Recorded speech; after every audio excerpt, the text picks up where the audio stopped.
Hi, it's Coach Colette, host of the Start Within podcast, and I've got a question for you. Did you ever think that a red rubber ball could save someone's life? Well, that's exactly what happened to my guest in this Coach Chat episode. He is Kevin Carroll, and he is a catalyst with a K. Kevin is an author, he's an instigator of inspiration, and he's also my dear friend. I was so excited to have him as a guest on this show. There is so much magic in this episode. You will be holding onto your seat as you listen. He is widely acclaimed for his ability to inspire people to use play, positivity, and creativity as a positive change for self-improvement and for the improvement within organizations. Trust me, he has shared stories with me and audiences around the world about how he has created games of tag within companies to inspire them to work together and to play together. So in this episode, we talk all about the power of play. We also talk about the power of advocacy in sports. Given that Kevin has such a rich history of working with professional sports leagues like the NBA and helping them to inspire the whole team. He's written several books, and we talk a bit about the A Kid's Book About series, and he's given multiple TED Talks. So just know that if you feel like you have lost any of your playful curiosity, your joy for life, or your sense of wonder, you are going to be so inspired after listening to this episode. So buckle up, get ready, and listen up to this episode on the power of play.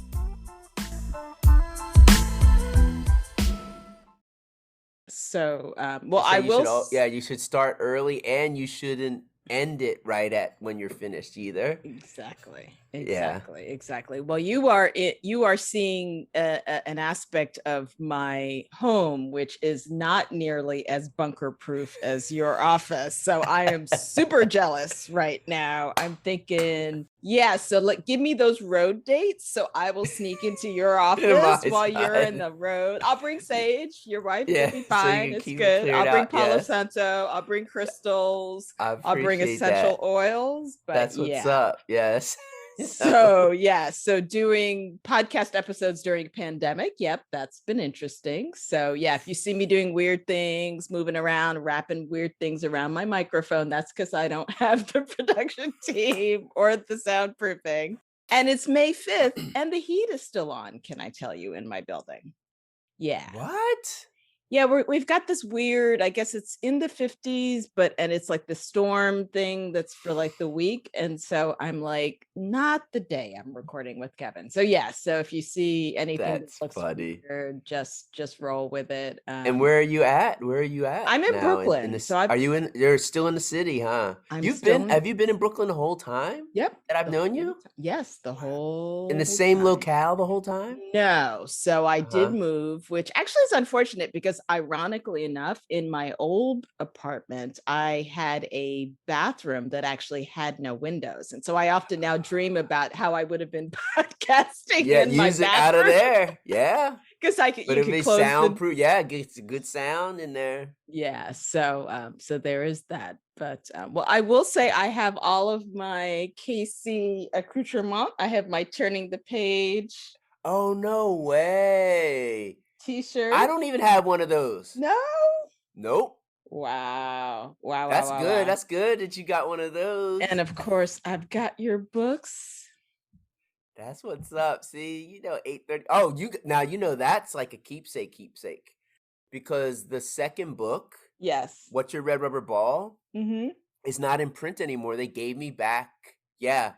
No, it's very special, that book. Yeah, it's not in print anymore. I converted it into an interactive PDF that I give to teachers.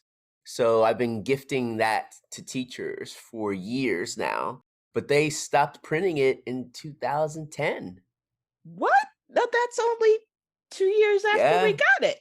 yeah. No, Um, don't get me no, lying. not 2012. okay. Yeah, because they made the money they wanted, and then they gave it back to me, if I'm not mistaken. It was like right because it was before I went. Yeah, I know it was. Yeah, so it was like 2012, 2000, and they don't even have a books division anymore at ESPN, and they still print my first book, and that book's got like 400,000 in print now. I love it. I love it. So I wanted to say, and I don't know if I ever told you the full story of, turning the page, building your library community. And I have the t-shirt. So Des Moines, Iowa, March 4th to 5th, 2008. Yes. So I remember that we were all watching you give your talk, and I don't know, like hundreds. I don't even remember how many librarians are in the room. And we're all cheering and people are crying. You know, the thing that happens when you do your thing. And we all were like, the trainers, Steve and Jill and I, we were like, yeah. And then all of a sudden there was this moment where we all looked at each other and we were like, wait, we have to follow him. Oh. So you imagine like hundreds of people coming into your training room all pumped. And it was like, wait, oh, I've got to follow that. So that's just to say thank you for helping me. I can't speak for anyone else, but definitely thanking you for helping me to kick up my training and facilitation and speaking game, because when you follow someone like you, you're like, hey, I can't let this crowd down. So Well, I'm always hoping that's the inspiration that comes of that, right? And the outcome is that those who follow me find themselves lifted too, and like, wow, I'm like hitting a little harder. My voice is a little, like emphatic, and that's important, right? That happens, and I think so. If I can help others raise their game, that's what I'm about. definitely, definitely. And I will say that even to this It was that the day, first time we met? well, it Was would have it been the in Des first time Moines? that I heard you. I don't Yeah, know that, I can't remember when it was when we within were that actually allowed series. to kind of like get close to you, right? 'Cause it Oh, was right, yes. Okay.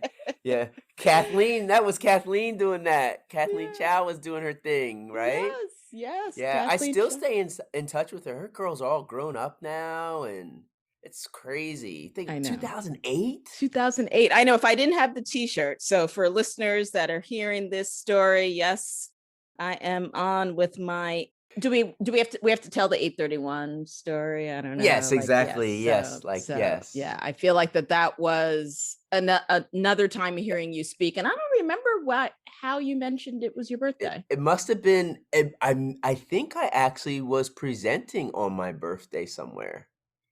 Or Mm. was it close somewhere? It was close to it? Portland was September 10th. There had to have been something that made us talk about it. I'll never forget. And there you were just, or it was, I think it was one of the, because you always gave out the magic bottle. And I feel like it Uh-huh. was connected to That that, conversation or something, right? right. Like, because you would ask people to do things and then they Or would, maybe someone said it was their birthday, and I said, "Oh, that's cool." I said, "My," and then they said, "When's your birthday?" And I said, "August 31st." And then you I said, "What's your?" She said, "That's my birthday too." I know. I was like, I don't care. I know I'm not supposed to talk. I know he's talking, but that's my birthday too. And then we're like, "What? I didn't know that." And from that point on, it's been 831 and all the fun ways that I write it to you and stuff, because I've got all these fun ways that I kind of do the numbers 831 with you. Yeah. Yeah. So we are birthday buds for We are sure. birthday Hey, birthday buds. besties. Yes, Yes. yes. So to the world, you're known as Kevin Carroll, but to me, you will always be 831. 831. So 831. 831. So I think All it's day, every day. all day, Yes. every day. So I think it is interesting. I mean, it really did start with, at least for our connection, the What's Your Red Rubber Ball book story, and how you share that story about your life. So for our listeners, is what's the snippet of why did the red rubber ball save your life? I think a lot of times, Colette, it's interesting. When I bring up the story, I always want to remind people that we all have a story to tell, and we all should be, you know, very adept at and comfortable telling our story because it reveals, yeah, sometimes you have to redact a few things here or there. I always tell parents, like, don't tell your kids the full story, but you need to let them know you were human and you made some mistakes because you don't want them to be shocked when they're adults and they're like, you're not perfect. So that happens a lot with parents, right? Because they try to present this idea that they never got in trouble, they never did anything wrong. Well, yeah, you did. And so they need to know you're human. But your story is one of the most powerful tools you have, and also something you should be really comfortable sharing. And so my story is one of discovery of the ball, but it was out of necessity because both my parents were addicts and abandoned me and my brothers. My grandparents rescued us, and so I was raised by a ball, books, and betterment, I like to say. And so the ball represents the playground in our neighborhood, Preston Playground, and it was my first safe place. It was the first place that I felt safe and felt like I was connected, felt like I was welcomed, and felt like I belonged. And I had this amazing community, so I played all kinds of sports, but I didn't play for trophies or medals or first place. It was always for belonging and being a part of that community. So that's why I never hesitate, and I say with a great deal of emphasis that a ball saved my life, and that if it wasn't for that playground and it wasn't for sports, who knows what would have come of me because of the circumstances we were navigating as children. Right. And I see that you've also written the book, a kid's book about belonging. Yes, yes, which is a fun story behind that because, well, since people can kind of see, you can see the big one behind me, but I have a little one over here too. I'll grab it real quick. So, so this is the book, a kid's book about belonging. Yeah. And why I love telling this story is because it actually connects me with my son's first friend that I met 24 years ago when I moved out from Philly to Portland. My son rode his bike down the end of the block. 30 minutes later, he came back with Jelani. And Jelani's been in my life since he was 13. He's 37 now. And Jelani and my son been friends for 24 years, and I've been friends with Jelani for 24 years. And I've watched this young man grow up. I've been one of his encouragers. I've watched him come up with amazing breakthrough ideas. I saw him start a tech company that ends up partnering with Disney. He raised $30 million and they do this tech device. Before anyone else was managing screen time, they actually created a device called Circle with Disney, and they were managing screen time before anyone else. Then he left that and said, I think I'm going to start a publishing company, a book publishing company. Kevin, would you be the first author we work with? And I'm like, absolutely, Jelani. He says, okay, because we want to figure out a way to disrupt the publishing industry. I want to get the books done in, like I want to just really create such a short timeline that we get books done in 3 to 4 months. Yeah, like unheard of. And so that was 2019 fall they launched. So that's a blip ago. And I think they're close to 40 books in print. Wait, they have a kids podcast about. We're getting ready to launch a kids class about, like their masterclass series. They've got a little kid, what is it? A little kid, a little book about, which is the board books. They got that now, a little book about. And they just got big investment again. So I forget what they closed, like at 7 or 8 million in a year and a half. And there are some really, and I think he said 90% of the people who invested in this round were BIPOC. That was his Oh, goal. wow. That was his goal. Yeah, and I think it's actually above 90%. Like I think it was 92, 93%. Yeah. Wow. That's amazing. And it feels like, again, for listeners, I'm hearing you talk about your journey to publish the What's Your Red Rubber Ball and all the no's, right? Like, because you Yeah. had the idea, you had the vision, and then you decided to self-publish and And Wow. then it took off. Yeah, and then it took off. Yeah, but it's a similar thing, when Jelani watched that because Jelani was around. He saw me go through that whole process. He has one of the original ones that doesn't have ESPN on it or anything. So was, predates when ESPN, bought the rights to my book and signed me to a book deal. I had to self-publish my book because everybody thought it was over-designed and too creative. And they literally told me to dumb it down and we might consider publishing your book. And I said, nah, that's okay. Because I'm not in it for money. I want to reflect my story. I want it to reflect me. So that was a big part of the decision to self-publish it, and never expected that someone would get a copy of it at ESPN. They were starting a books division and they want to sign me to a deal. So I was the second book they published out of ESPN. Yeah. So Ralph Wiley from Washington, D.C., from the Washington Post, sports columnist, he was the first one and I was the second book. Wow, that's amazing. And you're now the first A Kid's About book Yeah, well, author. actually, the second. Second. Actually, to be honest, I'm the second because Jelani's, I don't have it here. He did a kid's book about racism. That was his first book. And he did that for his stepson, who asked, "What's racism?" So that's how he got the idea. He just cobbled together and did a one-off print of this thing. But he used my first book as a bit of inspiration around font play and simple but direct conversation. And then he basically socialized that with a bunch of people. And he's like, you should do more of those. And he said, well, I don't want to do them. He says, this is where I had a voice. I want to find other authors who might have voices. And he said, especially authors that might not be well known, and have them actually do it. And so he said, but I don't know how I'm going to do it yet. So he said, Kevin, I got this idea. So that's what he would always do. Like, Kevin, I think I want to be a photographer. Okay, Jelani, I'll introduce you to some photographers I know. Kevin, I think I want to be a footwear designer. Okay, Jelani, I'll introduce you to some designers I know. Kevin, I want to run my own brand agency. Okay, Jelani, I'll introduce you to some people I know. So I've always been that encourager for him. So when he had any of his ideas, he runs to me. But I think what he loved about me is that I was supportive plus demanding of him. So I actually said, okay, it's great to have that idea. You need to check back and let me see the progress. And so he appreciated that I held him accountable. And I think that's how he started to really hone in on how he would turn ideas into reality. And so, yeah, so I think I've always been modeling for him, unbeknownst to me, maybe, until now. I mean, who would have thought a 13-year-old, 24 years later, I'm collaborating with him. So I did the book, and then I'm the first one to do the class for him. So I did a kids class about discovering your passion. Wow, that's amazing. Oh, it's going to be dope. Like, it's I so good. I know. And I know it says so good. It was so much fun. it Doing says We a shot it. kids It's really class. good. I'm like, I'm Oh, hoping but it that- ain't. Yeah.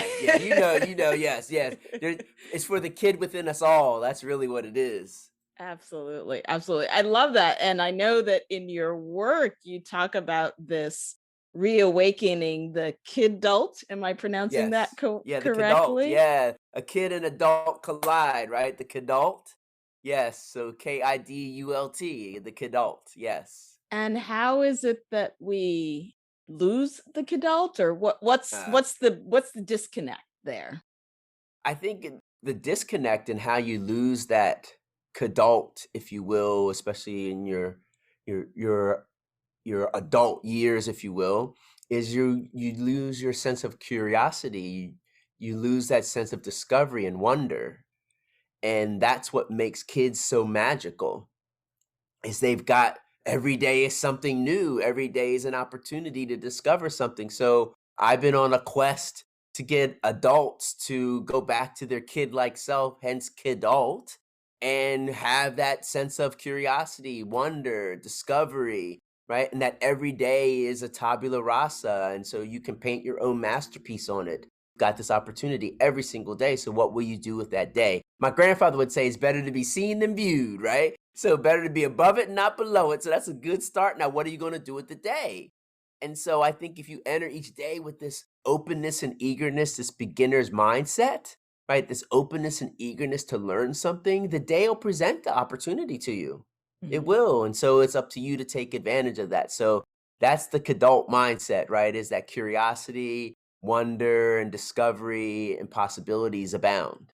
Well, I guess we're in a pandemic, because if we weren't in a pandemic, I guess I'd be asking you if you were still getting employees to play tag in their company offices. Oh, right, But right. Yeah, but we've been doing virtual play. So that's been dope. Oh, absolutely. Yeah. So we've been doing these scavenger hunts where you actually collect these things, but you get scored on it. And then that grows into, another thing where you rebrand one of the items that you discovered. And then that goes into, okay, survival on a desert island with a team of people. I learned all that through Playworks. So they're a recess advocacy group that are national. And so they actually trained me on this virtual play. And so I actually have done that with a bunch of people, the scavenger hunt, the rebrand, and survival. So yeah, so it's been fun. Yeah. So we're still playing. We're still finding ways to do it for sure. I'll just never forget those stories that you would Right. tell, like about people like playing tag in an office. And I Oh, guess I bedlam. The most beautiful bedlam you'd ever see. Yes. But it wasn't just play for play's sake. And you know this about me, right? There was purpose behind it. Community, connection, laughter, right? Collaboration, just conflict resolution, innovation, ideation, all those things are associated with play. And so I just want to reawaken that, but we also had the purpose. I'd always unpack that afterwards, and this is what you just learned about yourselves. got it. Of Got it. course, and Yeah. some of you learned that you're a hot mess too. So yeah, some of you are a little crazy. Yeah, a little more competitive than you realize. But yes, definitely Oh, the fact that God. play is serious business, right? And should not be marginalized. Yeah. I mean, that was what I was going to ask, right? Why is it that play is such serious business? Because it gets educated out of us, right? And we allow our play muscle. We're so great at it when we're kids, and everyone gives you permission to do it. But when you get older, you better get serious. You better focus. What are you going to do with your life? All those things become so weighty on you. Oh, well, I better, and you conform. Yet you enter an office building, a team, right, a business. Who's got ideas? We need innovation. Who's gonna? Everybody's like, oh, please don't call me. Please don't call me. Please don't call me. Right? Everybody's terrified.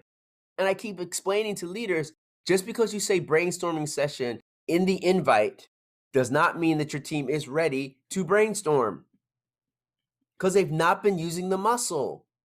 So how do you actually set them up for success? You need to have play a part of your culture. That's why I go back to play is serious business. Play is serious in the business of innovation, creativity, problem solving, abstract thinking, ingenuity. It's all around that, but there's too much research to support what I'm talking about. And I think that's what people, oh, play. I'm like, no, play. Play is serious. It's important. You want innovation, find time for fun. You got to find time for fun. There's a great book by Stephen Johnson. It's called Wonderland. He actually researched the 20th century breakthrough innovation and identified a common trait in some of the things that he was researching. They were having fun when they came up with their breakthrough. So he's got a really great quote. You'll find the future wherever people are having the most fun. Hmm. That's interesting. I may have shared this with listeners on the podcast. My Start Within brand actually came out of, well, it wasn't fun in the beginning because I was working with my coaches on, and she was an encourager like you with Jelani, and but really trying to hold me accountable for like, what is it that you do? And I was in my like, "Arr." And I still don't remember to this day who said something about Start Within, and then we all laughed, and then all of a sudden it was like, wait a minute, that's actually good. And that's literally how that brand came to be, in that moment of first that crisis of like, why are you asking me this, and I don't know, and stop pushing me, and then all of a sudden it was like this light bulb breakthrough moment, and it was like, wait, that's it. But do you remember that book I used to give out, The Dot? Remember that book I used to give out where the little girl um, just like jabbed a piece of paper with a crayon because her teacher wanted everybody to draw something, and she just jams it and says, "Here, there you go." And the teacher said, "Would you sign it for me?" And she signs it, and then the teacher brings it back like over the weekend framed. And she goes, I love the dot that you made. She says, well, you like that one. I could do more. And she ends up doing so many of them, it becomes an art gallery exhibit. And she didn't realize that she was an artist. Like she had that in her. And so when you were telling that story, I was thinking about the dot, like, well, I don't want to do it and I don't want to answer you, right? And then, well, here, start within. And then you go, huh. And then there's laughter. And that laughter is the tell. That it's light enough, but insightful enough that might work. And now look, right? So I think yours is very similar to what Stephen Johnson said. You'll find the future wherever people are having the most fun. So the tell was the laughter, actually. Because it wasn't laughter like in a cynical kind of like, embarrassing way. It was like, hey, that's kind of like clever. That's kind of cool, right? And then you're like, that might be it. You guys are feeling that? Oh.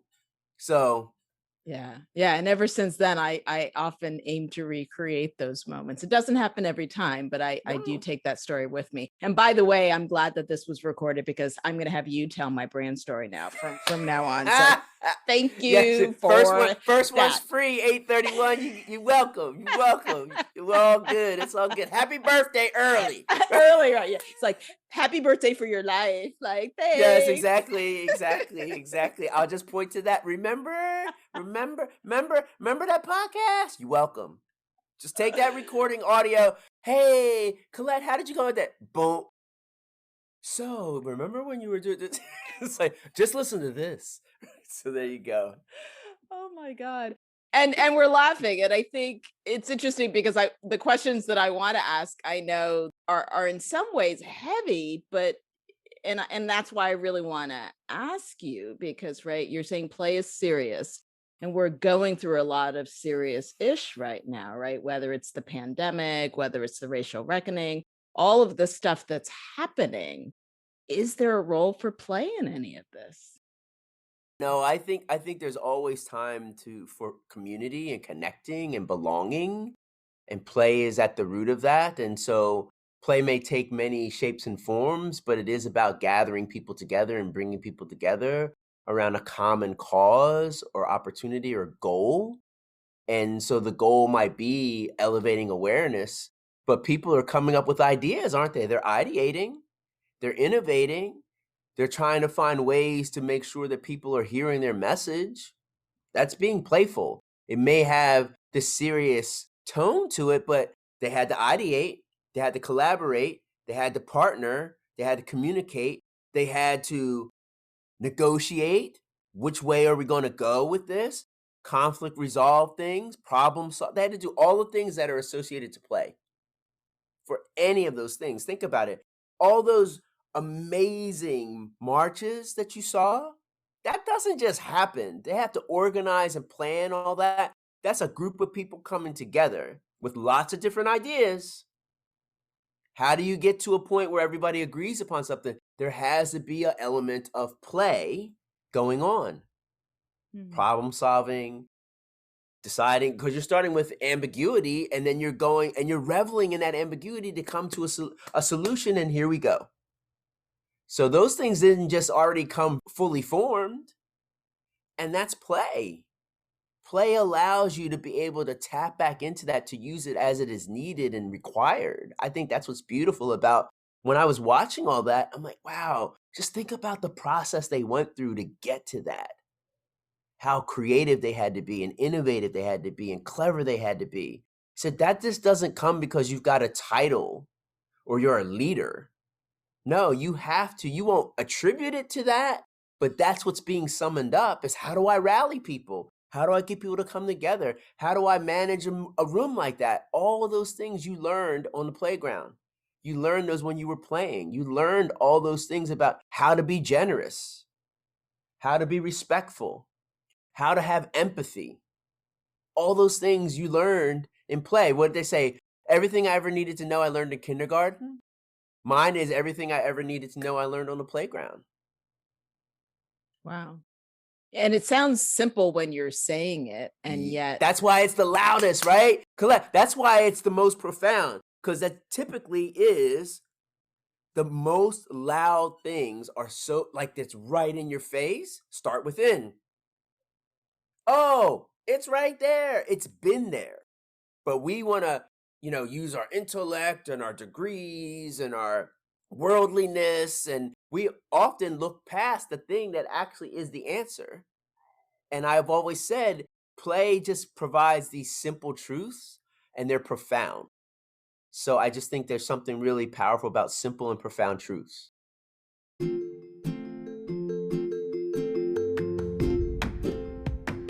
Do you wear your busy badge so proudly that you forget to take breaks or eat lunch? Hi, it's Coach Colette. I know we've all experienced a lot of stress, particularly in the past year. That's why it's crucial for you to proactively create opportunities for self-care and self-love. Want to see what it's like to commit to 7 days of self-care and me time? Then get my new resource, 7 Days of Self-Care. It's an e-journal that can be a resource of inspiration and ideas to help you find new ways to care for yourself, physically, mentally, and spiritually. As Audre Lorde says, self-care is not self-indulgent. It's an act of self-preservation. So go to gum.co/self-care e-journal to claim your copy of this new resource. It will help you to be able to support yourself, find time for me time, and allow yourself permission to thrive. Go to gum.co/self-care e-journal to claim your me time.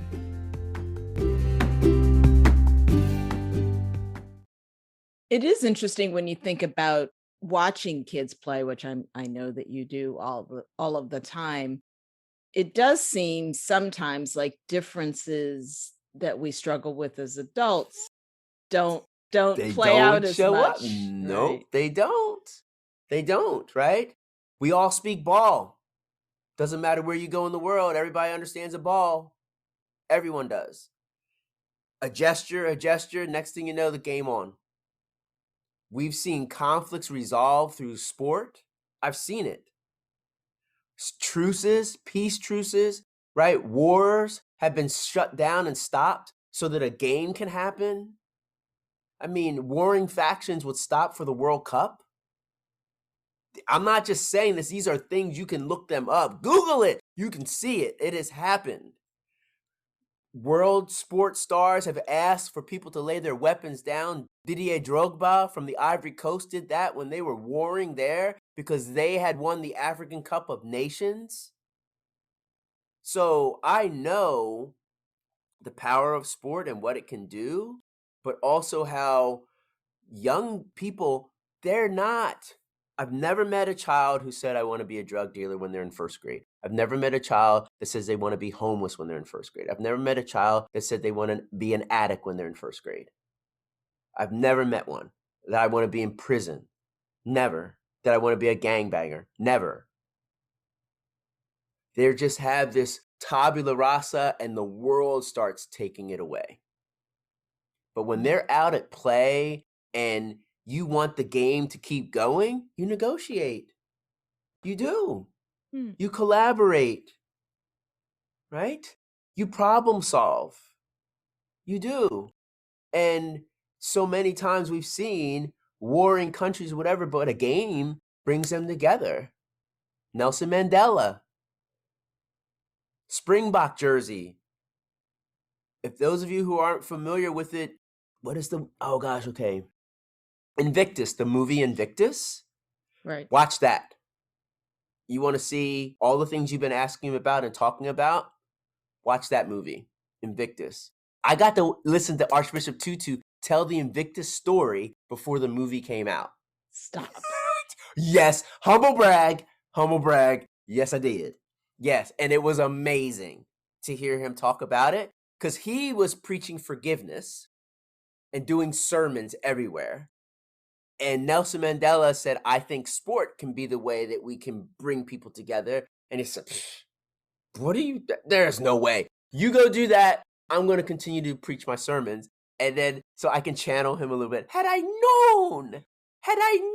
known that all I needed was a ball and a jersey, I could have saved myself thousands of sermons, right? So, because he said he saw this happen in that stadium, that he wore the most glaring symbol of apartheid, the Springbok jersey.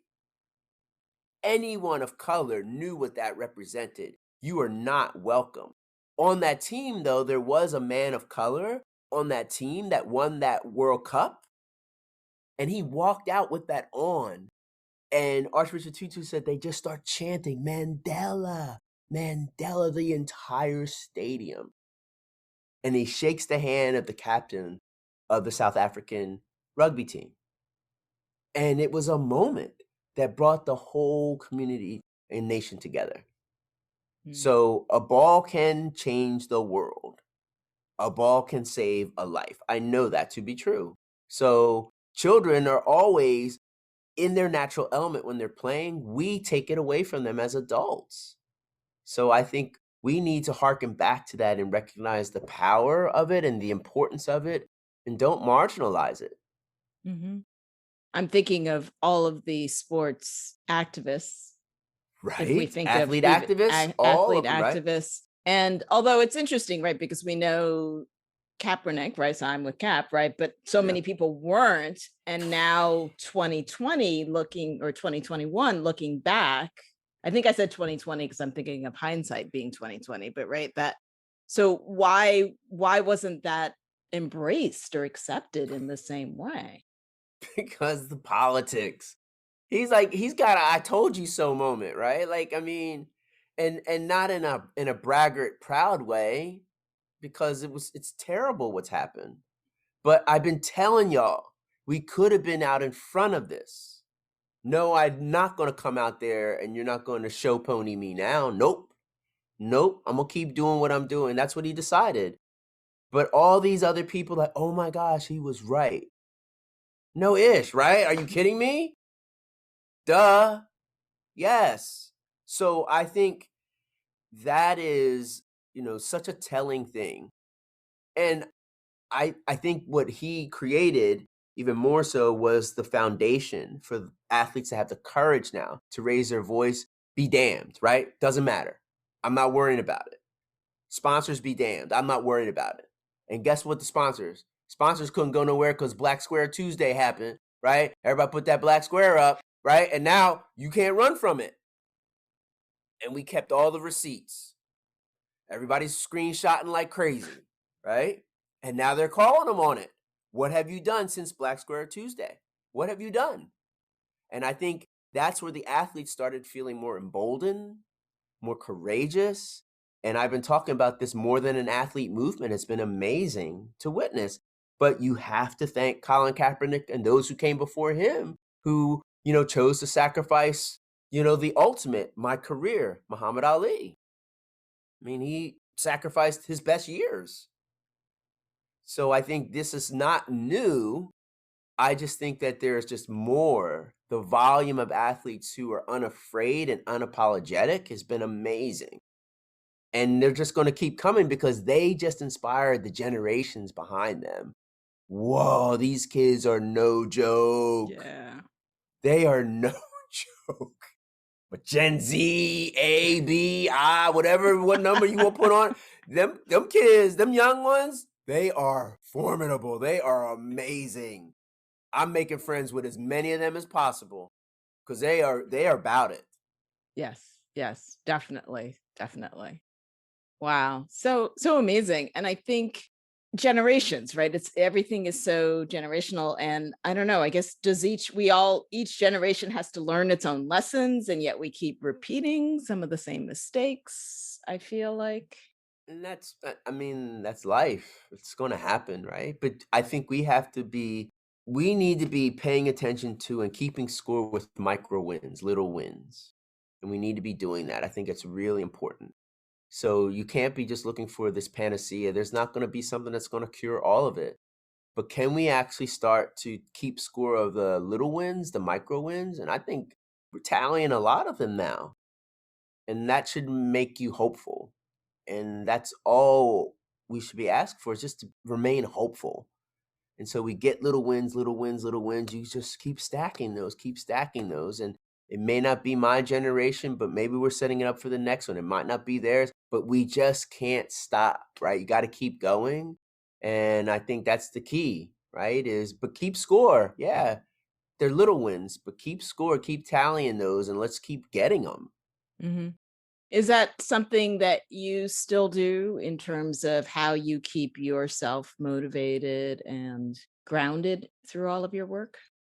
Oh my gosh, yes. I think it's so important for me to be focused on impact and reach. And those are the things that I'm always thinking about, is how I can create greater reach, greater impact, and also inspire the next gen of leaders, makers, doers, and dreamers. So I'm always thinking about that.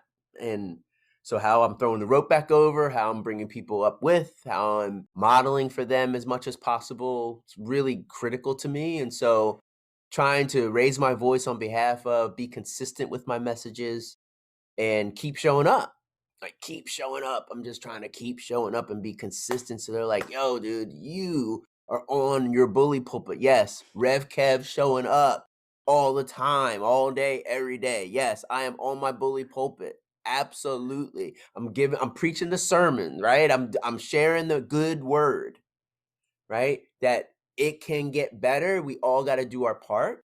And I think that's what keeps me, invested, is that I just remain hopeful. I think that was one of the first things I said when the pandemic started kicking in. I said, hope will not be canceled. All this other stuff's getting canceled. Hope's not going to get canceled. I'm going to make sure that I'm going to do my part. So I doubled down on optimism. I doubled down on positivity.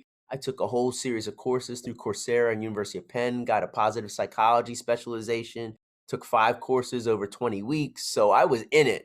So I've learned the science behind my attitude and my mindset, Colette, and it's helped me so much, right? Because now I show up even more emboldened, right? Raising my voice even with more of that focus, right? And I can coach you up on it. I can help you become more optimistic, more positive.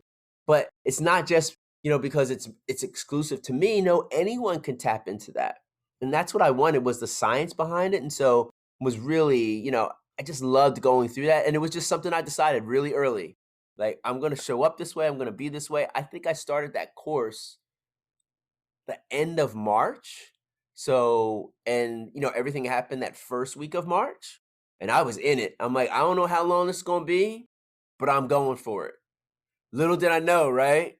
2020 still with us, right? Still hanging on, stage 5 clinger, like we're wedding crashers, right? Stage 5 clinger, won't let go.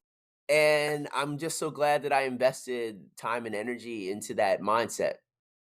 I've talked a lot about silver linings of the COVID cloud, and I think that that's amazing that you invested in your personal development and growth through this time. Are there other tips that you would share for our listeners to keep motivated? Because I think there's also now the fatigue, right? There's the languishing term, all of these things we're talking Mm. about, because it is a year and a half later, right? This isn't just the 6 weeks. Okay, we're done, right? It's still here. But I think one of the key things for folks to think about is we're in this liminal space still, right? The in between, as they call it. That's why maybe there's a bit of that languishing, or people are feeling like, what's going to happen? So no longer is gone, and not yet, we don't know. And we're in this in between, the liminal space. And I love the fact that you got a choice. So in the liminal space, you can either be fretting and worrying, right? And just basically bemoaning it, or you can see it as exciting and full of opportunity and magical, because there's a tabula rasa awaiting us. And so that's your choice. And so if you're more scared and more worried and more angst filled, then it can win. And we got to fight the good fight. And so how are you preparing yourself to fight the good fight on the daily? And I think reveling in the fact that you're in this liminal space, recognizing the opportunity to raise your game, and then finding ways to do that. So, like taking a course, like studying something that you maybe didn't have time for because we got time and got nowhere to go and got nowhere to be, right? I mean, and that's going to be that way probably through the end of the year. Yeah, you might travel a little bit, but it's not going to be the same way. I know I'm not going to travel the same way because live events aren't going to happen the same way. They're just not. So, how are you leveling up? How are you raising your game? I think there's such an opportunity to be that lifelong learner and to tap into something. I'm not talking about, the sourdough bread thing and, the DIYs and stuff, just living on HGTV and, no, I'm talking about you personally raising your game and getting better at something, right? So how can I get more curious? How could I get more positive?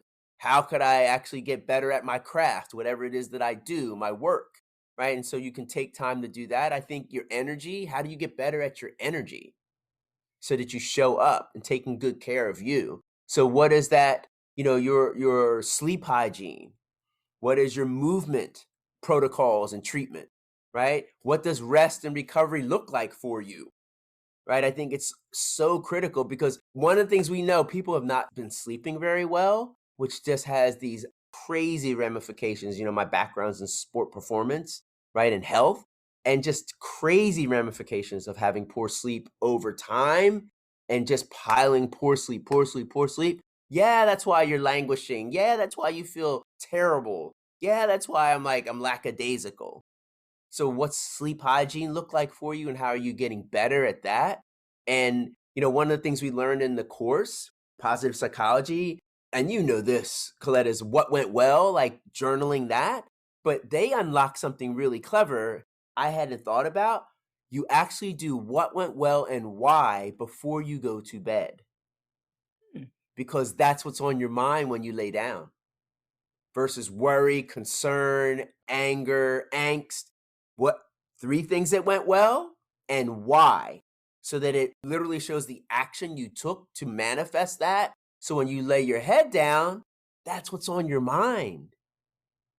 Mm. And your sleep will improve, which means your energy will improve. And so the what went well exercise, I think, is a wonderful tool and it's exceptional the outcomes and results it provides. And they've done research with thousands of people on it, physiology changing, mood changes, all these things from doing that. But the key is what went well and the why before you go to bed.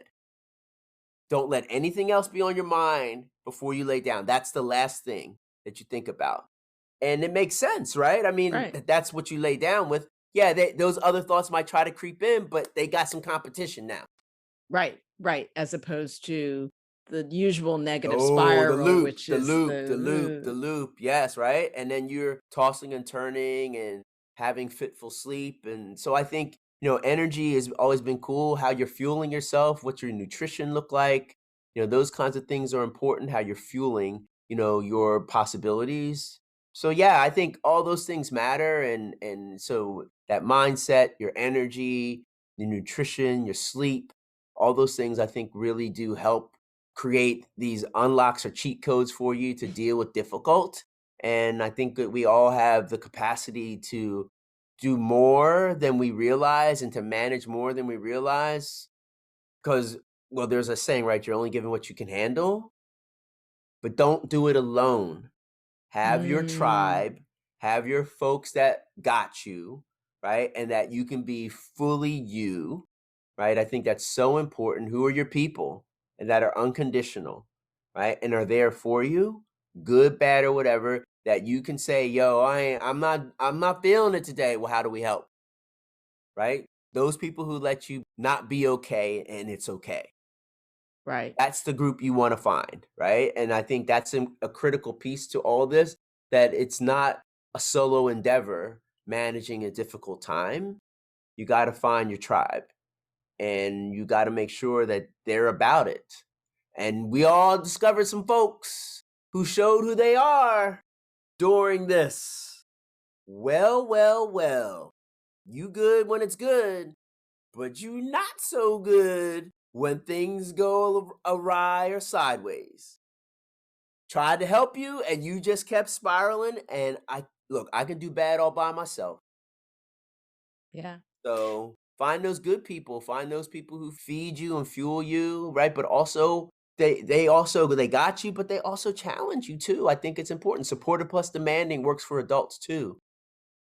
Right. So that's the encourager Yep. mindset that you were talking about before. I'm remarking and listening listening to everything that you're saying and resonating, and that last bit actually caught me more than I would have thought, because I am a solopreneur. I've been solo Hmm. quarantining for this past year. So I was just thinking to say that, the universe is a jokester, because you can't call your business Start Within and then think like there's not going to be the opportunity where you're going to have to start within. So I have shared, and Mm, my listeners know that I've gotten really up close and personal with myself in the past year, right? About how managing mindset and managing energy and all of mm. the things that you talked about. Do you think, or no, let me ask this in a different way, right? So you mentioned community. So how is it that we can amplify community if we are someone like me, living alone or not as connected as we were in person?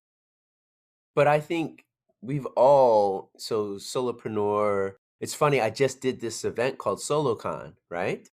And the whole idea was the only way that I'm doing this is only with the help, right? So you start thinking about only with this person, this person, this person, right? You've not done it by yourself. There have been lots of encouragers and lots of believers and lots of people who have assisted you to get to there. You're not doing it alone. So even when you are, confined to your space and where you're at, you're still not alone. But as my nana said, you got to speak up. A Closed closed mouth mouth don't don't get get fed. Come fed. on now, you know what's up. Come on now. That's how you know you done spent some time with me. You know some Nana Carroll sayings. Colette, you know you part of the fam, right? Come on. You know, right? And it's true. You gotta speak up.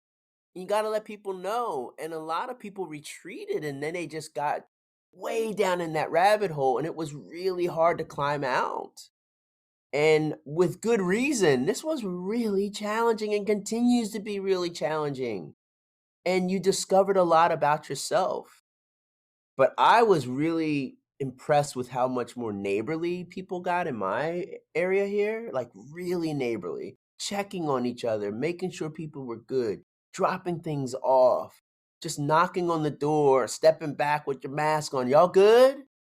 Just leaving things. I would leave little gifts and things on the porches of my neighbors and stuff just to encourage them, especially the parents who I knew were dealing with their kids home and they still had their jobs. So just the fact that, I was acknowledging, I know you might be dealing and you're not alone. And this whole idea of only with, but once again, that doesn't just happen overnight. You've been nurturing that for a while. And so I think that was one of the telling things where people who really were feeling, even more alone, but maybe that work should have been done before, that you should have been nurturing or just staying connected or checking on each other or having, that go-to person at least that I know I can count on that person. They're around. I need to point out something, Colette. You got like this aura or something above your head. It's crazy. I don't know. No, honestly, like you can't see it. It's blue.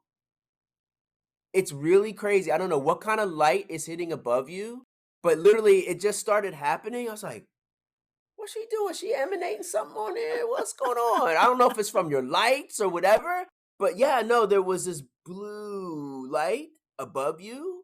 It's still faintly there, but it was really bright for a minute. Just Wow. so you know. Thank you. Blue, I think of throat chakra, but I don't know. Maybe. Yeah. I don't know, but it was, yeah, maybe because you're using your voice and stuff, but yeah, it was there. Like it was very, I'm like, is that coming off like she don't have no glasses on? What is that?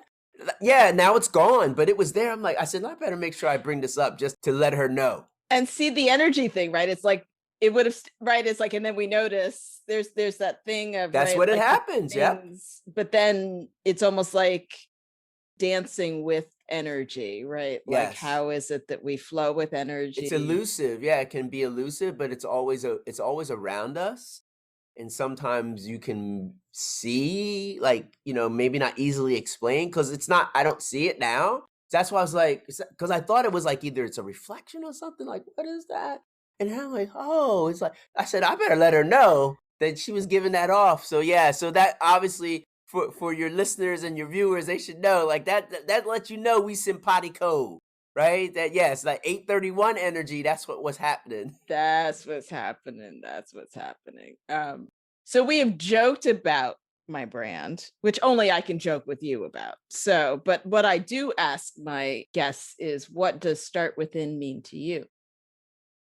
So I always go to pay attention to your intention. So your intention starts from within, pay attention to it.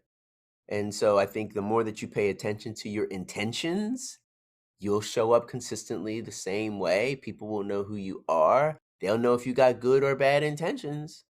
They will know. And so I'm trying to always show up the same way consistently. If you shine, I shine. That's my thing. And so start within. Absolutely. I go right to pay attention to your intention. Amazing. Right. And it is that sense of, how is it that sometimes the intention and then the action, right? But then there can be the different outcome, right? So one of my I've got the 7 laws of spiritual success from Deepak Chopra, and my challenge is detachment, because I want to be attached to the outcome. Like, I had the intention, I took the action, and it's supposed to be this, Yeah. right? And so, and it's that question where they ask, like, what's taking you the longest to learn, right? So it's that, how I release from the outcome, knowing that if I had the intention, I took the action, something will result, but it may not be what I thought it would be. Yeah. And I think we got to get out of our own way. We get in our own way a lot of what's possible. And the more that you just trust and believe that your hard work never goes unrewarded, you will get rewarded for it. It'll just happen, in most times, in a way you never anticipated. It just is. And that's okay. But there is the attitude of scarcity versus abundance. That's what that is, right? When you're trying to control the outcome, right? Well, my idea and my thought and my outcome. No, actually, it's not, because there's too many variables involved with it. So the better you're at getting out of the way and just getting more into flow, and whatever it's going to be, it's going to be. But if you put the right energy out there, it's going to be a good thing. And isn't it lovely to get surprised and delighted by something? Like, that should be the thing that you revel in more, is like, oh my gosh, and I never thought it would be that. Like, and I always say that's that little kid in you, Yeah. right? That's like, oh my gosh, it's so good. It's like, and you're like gleeful and revel in it. Like, you're just so excited. Like, I never thought that, right? Yeah, it's funny, because bringing it back full circle, I will still never forget, I had that moment when we were auditioning for that role to do the training for Turning the Page. And there was this moment where we were all in the room, Kathleen was there, and the crew, but it was before we were on the project, and there was this moment where we had to do like a group project to like design what the training could look like. And I can't even explain it to you. There was just this moment where it was like the competition went away, and my intention was, okay, how can we create the best module or the best curriculum for this program, which was going to benefit, librarians and technology and bridging the digital divide. Right. And then that's when it did become fun. And I would imagine that was then what I was able to emanate when I was facilitating in that audition. Like, it wasn't about like, I'm going to be Colette, great facilitator. It was like, cool, like, how can we make this work? So it's funny that, and then who would have known that all these years later, we'd be sitting having this podcast conversation, right? Yes, so it's all of these things where, if you had told me then, that would have even been February of 2008, you're going to be sitting here on May 5th talking with Kevin. I would have been like, well, hey, who's Kevin? Yes, exactly. Exactly. No doubt. And you should know that color came back again. So you'll probably be able to see it.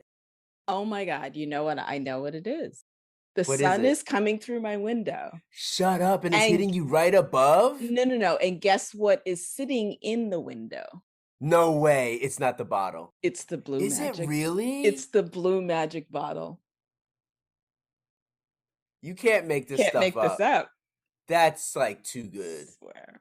Honest. That's and so oh my gosh. So I talk about this all the time, Colette. Magical moments.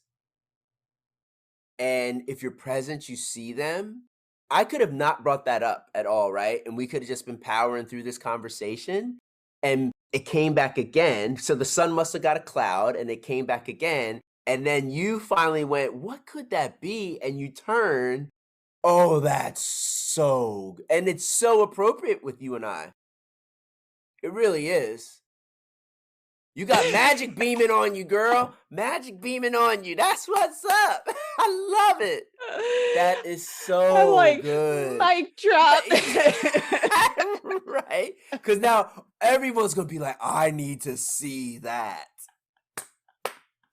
And they're all gonna want the magic bottle, but Oh, well, of course. And you know what's really crazy? That artist retired. There are no more. So I've got limited edition red rubber Oh, yeah, ball like book. like I got yeah. limited edition magic bottle. But Magic. you know what? But see now I'm realizing though, no, my head can't swell. So now I need my intention needs to be, how do I share this? Share it.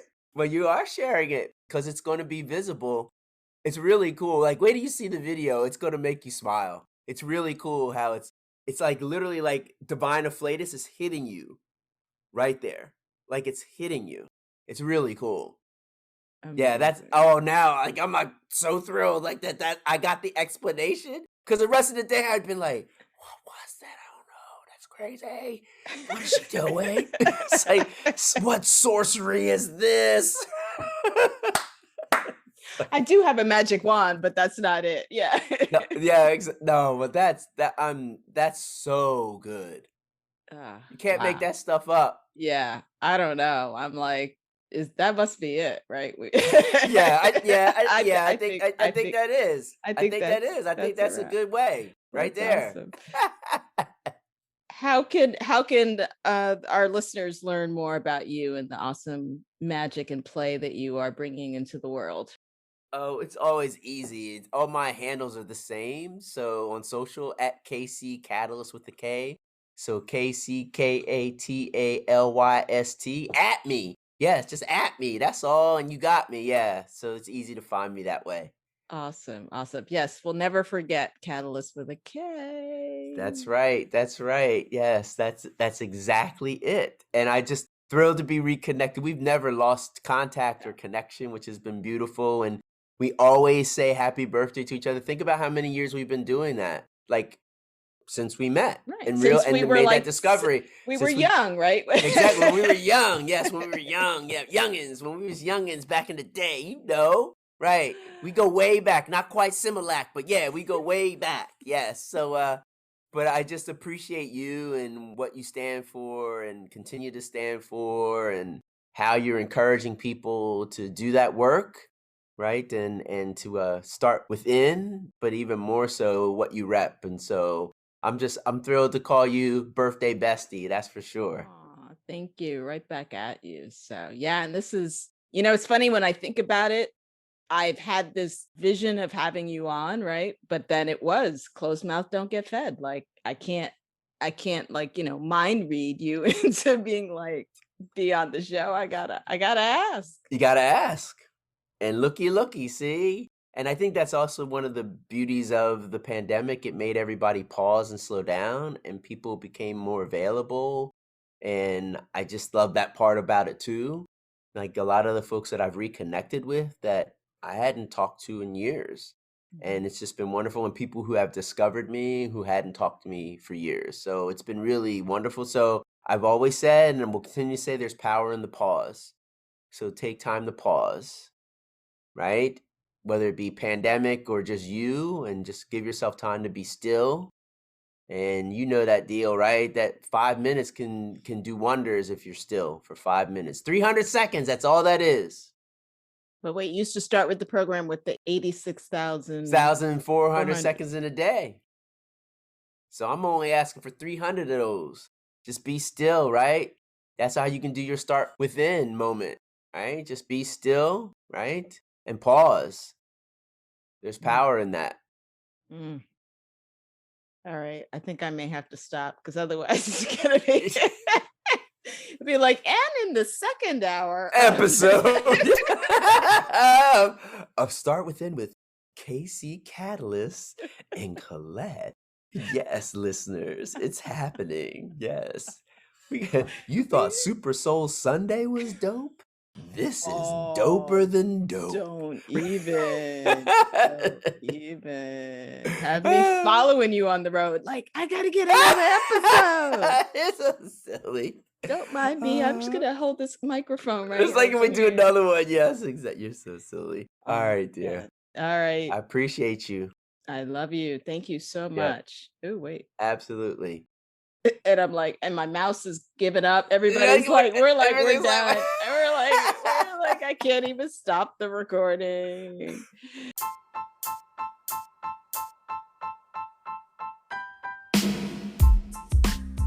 If you enjoyed this episode and haven't already subscribed, you can do so on Spotify, Apple Podcasts, or wherever you like to listen.